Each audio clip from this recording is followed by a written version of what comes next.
Hello and welcome everybody. आज हमारा topic है Lenz's law and conservation of energy. इससे पहले हमने लेंज़ेज लॉ के बारे में पढ़ा है।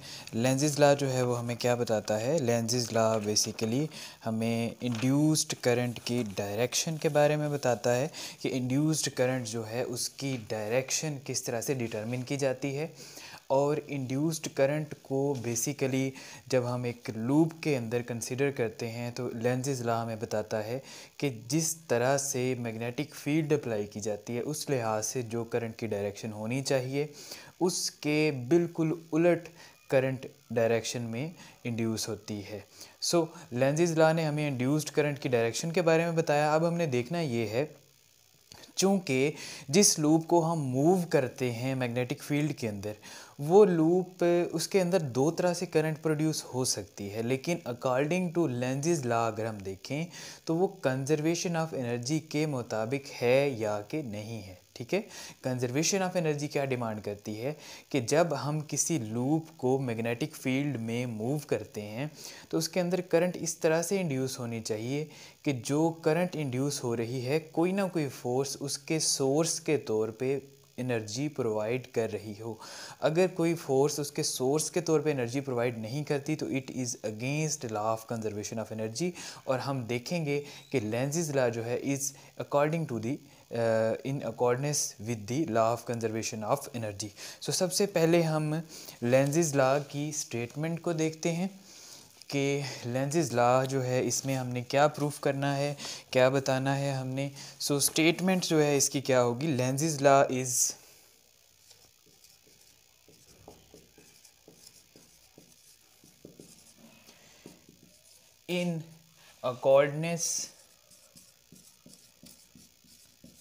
in accordance with law of conservation of energy. Okay, so this is the statement of Lenz's law and conservation of energy, जिसके अंदर हम इस बात को प्रूफ करेंगे। उसके लिए हम कंसिडर क्या करेंगे? वही एक्सपेरिमेंट कंसिडर करेंगे। ओके, एग्जैक्टली हमने वही एक्सपेरिमेंट कंसिडर कर लिया है जो कि रॉड एक रेलिंग के ऊपर रखा गया है। यहाँ पे एक गैल्वानोमीटर अटैच्ड है। इस रॉड को हम राइट साइड पे मूव करते हैं। जब हम इस रॉड को राइट साइड पे मूव करते हैं तो एंटी क्लॉकवाइज डायरेक्शन में यहाँ पे करंट फ्लो करता है। ठीक है, तो ये जो इंड्यूस्ड करंट है ये एंटी क्लॉकवाइज डायरेक्शन में यहाँ पे प्रोड्यूस हो रहा है। अब हमने यहाँ पे इस स्टेटमेंट को साबित करने के लिए एक चीज़ नोट करनी है कि अगर हम इस रॉड को देखें तो इस वक्त यहाँ पे मैग्नेटिक फील्ड मौजूद है। ठीक है, और दूसरी चीज़ इस रॉड के अंदर से इंड्यूस्ड करंट भी इस तरह से एंटी क्लॉकवाइज जो है वो मूव कर रहा है। इट मीन्स इस रॉड के ऊपर एक फोर्स एक्ट करेगी और वो होगी मैग्नेटिक फोर्स, जो कि इस फील्ड जो ब्लू कलर में आपको नज़र आ रही है इस फील्ड की वजह से इस रॉड के ऊपर एक्ट करेगी। सो अब हमने उस फोर्स को फाइंड आउट करना है और फिर हम देखेंगे कि वो फोर्स जो है ये दूसरी साइड पे जो हम राइट साइड पे मूव करने के लिए इसको फोर्स लगाएंगे ये मैग्नेटिक फोर्स उसके बराबर आ जाएगी। और यहाँ से हमें पता चलेगा, एक हम कंक्लूजन निकालेंगे कि ये जो करंट है इसका सोर्स जो है वो कौन सी वाली फोर्स है। तो सबसे पहले यहाँ से हम क्या निकालेंगे? इस रॉड के ऊपर जो फोर्स एक्ट कर रही है मैग्नेटिक फोर्स, तो हमारी सब हेडिंग क्या होगी? Force acting on rod. ठीक है जी, तो फोर्स एक्टिंग ऑन रॉड जो है ये बेसिकली क्या होगी? हम ये एक्सपेरिमेंट जो हमने यहाँ पे एक्सप्लेन किया है इसको भी आपने लिखना है। Consider rod placed on railings and connected with galvanometer। ठीक है जी। एक रॉड हमने रेलिंग के ऊपर रखा है, उसको गैल्वेनोमीटर के साथ कनेक्ट किया है और इस सारे सेटअप को हमने मैग्नेटिक फील्ड के अंदर रखा है जो कि इनवर्ड है, into the page magnetic field है। It is placed in magnetic field directed into the page. ठीक है जी। तो यहाँ तक का सेटअप हमने कंप्लीट कर दिया। अब क्योंकि इसमें से करंट पास कर रहा है, since current is induced in rod, so magnetic force acts on it. ठीक है जी। और इस मैग्नेटिक फोर्स का जो मैग्नीट्यूड है उसको हम एक्सप्रेस करते हैं F is equal to ILB और साइन ऑफ थीटा। थीटा क्या होगा यहाँ पे, मैग्नेटिक फील्ड जो है इनटू द पेज है, करंट ऊपर वाली डायरेक्शन में, इन दोनों के दरमियान जो एंगल है वो 90 डिग्री का होगा। और यहाँ से हम लिख सकते हैं F is equal to ILB। Okay जी, दिस इज इक्वेशन नंबर 1। और इसको मैग्नेटिक फोर्स है चूंकि, तो इसको हम कहते हैं दिस इज FM। अब हम देखेंगे कि इस फोर्स का जो इसकी जो डायरेक्शन होगी वो क्या होगी। तो इस फोर्स की डायरेक्शन किस तरह से हम फाइंड आउट करते हैं, राइट हैंड रूल से फाइंड आउट करते हैं। आप यहाँ पे देख सकते हैं कि मैग्नेटिक फील्ड का वेक्टर इनटू द पेज है, करंट जो है ये अपवर्ड डायरेक्शन में। ठीक है, तो ये दोनों वेक्टर्स कुछ इस तरह से आपको नज़र आएंगे यहाँ पे।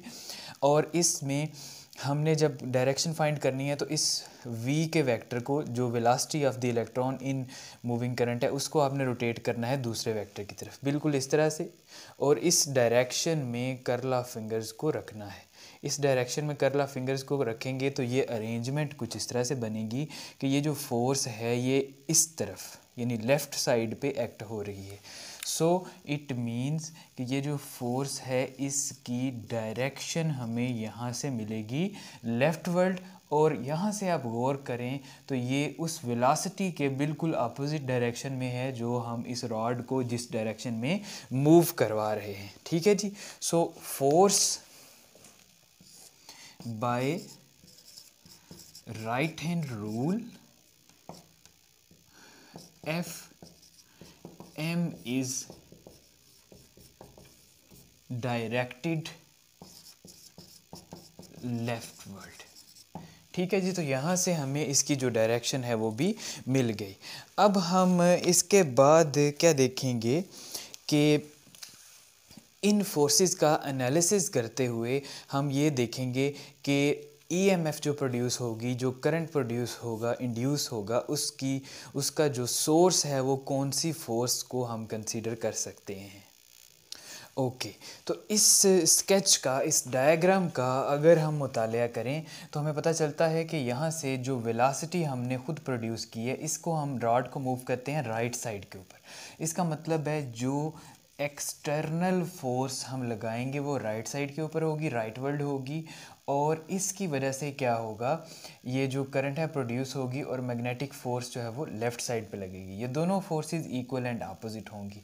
अब हम देखते हैं, ढूंढने की कोशिश करते हैं कि ये जो इंड्यूस्ड करंट और EMF है उसकी रीज़न क्या होगी। तो सबसे पहले हम यहाँ पे देखते हैं, ये जो मैग्नेटिक फोर्स हमें वेक्टर की फॉर्म में लेफ्टवर्ड नज़र आ रही है, ये क्यों प्रोड्यूस हुई है, चूँकि करंट प्रोड्यूस हो रही है। ठीक है, करंट क्यों प्रोड्यूस हुई है, चूँकि हमने इसके ऊपर एक एक्सटर्नल फोर्स लगाई थी और इस रॉड को राइट साइड के ऊपर मूव किया था।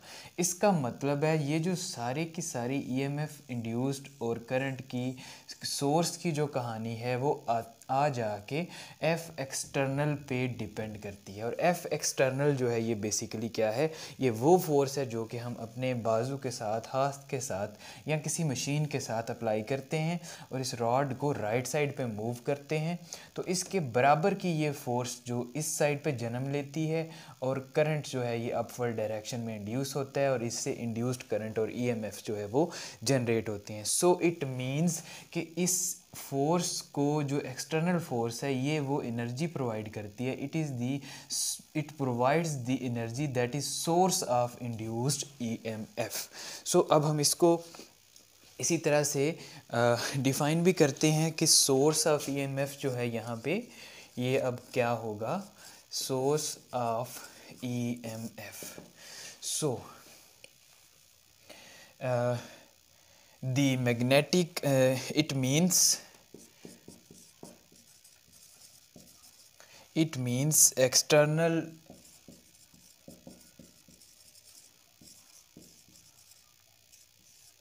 drag force FEXT। Drag force इसको क्यों कह रहे हैं, ये क्योंकि इसको ड्रैग करने के लिए यूज़ की जाती है। FEXT is equal and opposite to FM। ठीक है जी, FM के इक्वल और अपोजिट ये जो F एक्सटर्नल है ये यहाँ पे हमें नज़र आ रही है, विच मीन्स कि F external is basically the source of which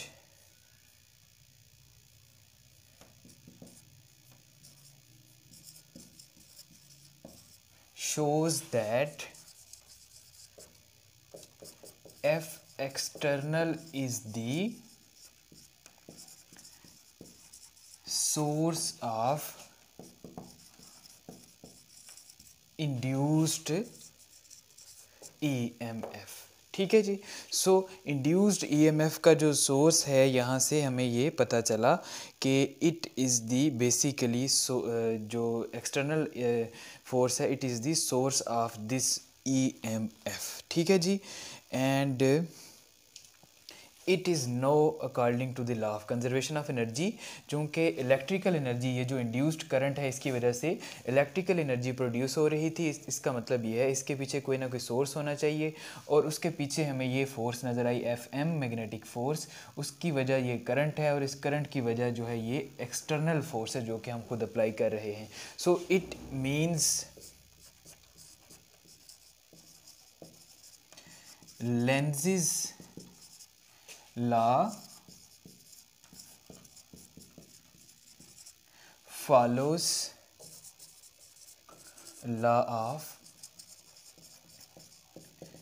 conservation of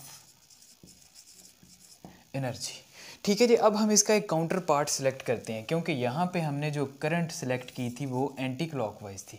let's say कि हम इस करंट को एंटी क्लॉक के बजाय क्लॉकवाइज कंसीडर करते हैं और फिर हम देखेंगे क्या law of conservation of energy की जो स्टेटमेंट है इसको लेंज़ेस लॉ फॉलो करता है या नहीं करता। तो काउंटर पार्ट के तौर पर हम इसको कंसिडर करेंगे। So if the force is considered, if the current if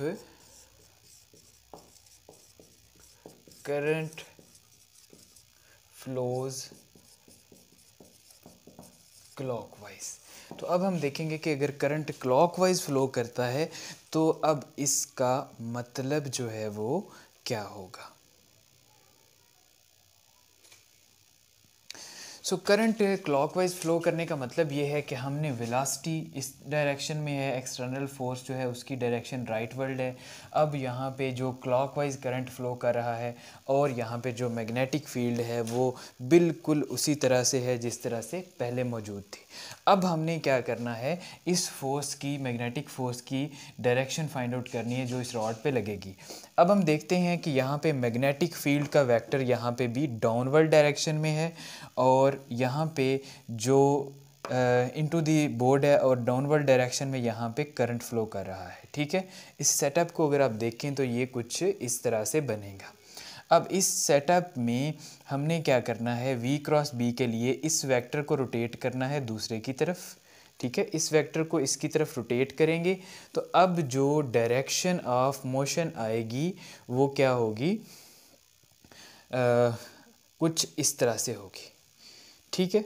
और अगेन यहाँ पे हम इसको फिट करते हैं और डाउनवर्ड डायरेक्शन है और डाउनवर्ड डायरेक्शन में अब ये कुछ इस तरह से आएगी, ठीक है। और चूँकि मोशन की जो डायरेक्शन है वो कुछ इस तरह से है तो इसको हम राइट हैंड रूल के मुताबिक, सो यहाँ पे जो फोर्स की डायरेक्शन होगी, ठीक है, वो बेसिकली इस डायरेक्शन के मुताबिक अगर हम राइट हैंड रूल को रखते हैं इस तरह से तो ये डायरेक्शन अपोजिट है। अब इस तरह से हमें राइट हैंड रूल को अप्लाई करना पड़ेगा चूँकि ये डाउनवर्डली इस तरह मूव कर रहा है। तो इसके ऊपर फिट करेंगे तो ये हमें राइट साइड के ऊपर यहाँ पे मैग्नेटिक फोर्स जो है ये यहाँ पे नज़र आएगी। यहाँ पे हम देखें तो ये दोनों फोर्सेस जो हैं एक दूसरे के पैरेलल में मौजूद हैं और एक दूसरे के पैरेलल में मौजूद होने का मतलब क्या है यहाँ पे कि जो फोर्सेस हैं ये ऐड अप हो जाएंगी और इनके ऐड अप होने से क्या होगा, ये जो रॉड है एक्सेलरेट करेगा और इस रॉड की एक्सेलरेशन की वजह से क्या होगा, ज़्यादा से ज़्यादा इंड्यूस्ड करंट होगी और ये एवर इंक्रीजिंग प्रोसेस होगा जो कि कभी भी रुक नहीं सकता। लिहाजा हम इस तरह का जो प्रोसेस है उसको कंसिडर करेंगे तो it will be against law of conservation of energy. तो इस डायरेक्शन में करंट अगर फ्लो करती है तो it is against law of conservation of energy. इसका मतलब ये हुआ कि लेंज़ेज़ लॉ ने जो हमें डायरेक्शन प्रोवाइड की थी वो एग्जैक्टली राइट डायरेक्शन थी और उसके मुताबिक जो हमने करंट ड्राइव किया था, डायरेक्शन ड्राइव की थी, वो बिल्कुल ठीक थी, ठीक है जी। So if current flows clockwise, अगर क्लॉकवाइज करंट फ्लो करता है तो डायरेक्शन ऑफ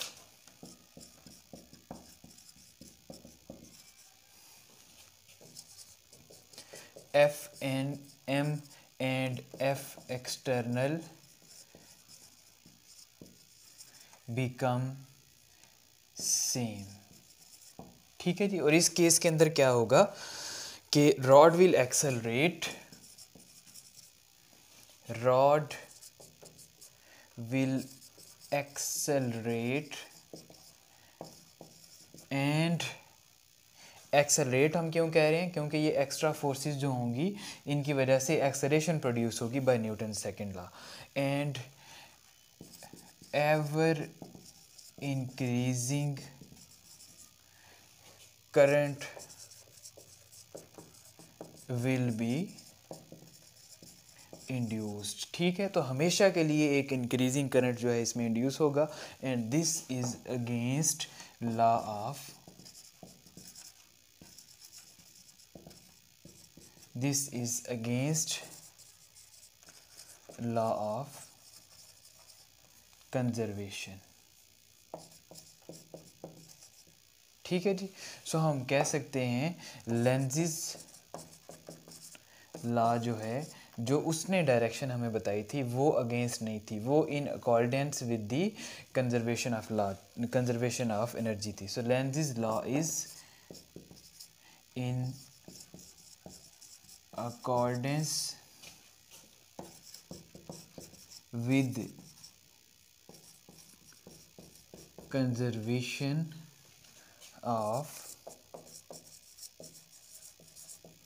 एनर्जी।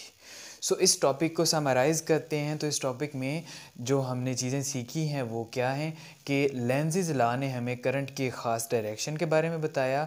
लेंज़ेज़ लॉ ने हमें बताया कि जो इंड्यूस्ड करंट है वो अपने जो सोर्स होता है, जो इसको इंड्यूस करने वाला है, उसके मुखालिफ समत में प्रोड्यूस होती है।